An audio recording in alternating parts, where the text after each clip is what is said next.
सो हमारे पश्तो के बहुत ही खूबसूरत शायर जनाब बरियाल यूसुफ ज़े, उनसे कहेंगे कि वो आएँ और अपना कलाम शुरू करें। जनाब कंगल उनकी किताब है, कंगल। जनाब बरियाल यूसुफ ज़े। सिर्फ एक नज़म या एक गज़ल जो है वो आप नज़र कीजिए। बहुत शुक्रिया। तरखेत जिसके मानी हैं कहकशां 19 हरियाणवी शोरा का इंतखाब है और ये सारे के सारे पाकिस्तानी शायर हैं। हरियाणवी ज़ुबान एक ऐसी ज़ुबान है जो पाकिस्तान के किसी ख़ित्ते की ज़ुबान नहीं, लेकिन हर ख़ित्ते की ज़ुबान है।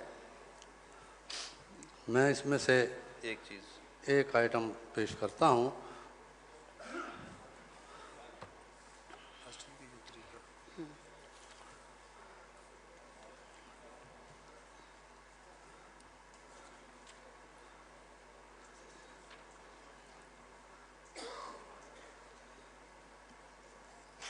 किसने के समझावे से, किसने के समझावे से, दिल कद काबू आवे से, और रहन दे उस बैरन की बात, रहन दे उस बैरन की बात, क्या ने बिगन जगावे से। वाह वाह। और मेरे भीतर मैं नहीं सूं, मेरे भीतर मैं नहीं सूं, कोई दुखिया कुरलावे से। मेरे भीतर मैं नहीं सूं, कोई दुखिया कुरलावे से।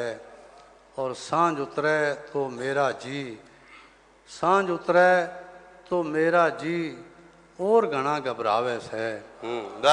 सांझ उतरे तो मेरा जी, और घना घबरावे से। और कोई तो होगा जिसकी ओर, कोई तो होगा जिसकी ओर चांद बाजदा जावे से। कोई तो होगा जिसकी ओर चांद बाजदा जावे से। और लेके वह तरखेत की ओट, लेके वह तरखेत की ओट, अपनी ओट बुलावे से। और कासिर सुपने की डाली, कासिर सुपने की डाली, तड़के कौन हलावे से। बहुत अच्छे, थैंक यू जी, बहुत शुक्रिया, इनके लिए बहुत तालियां।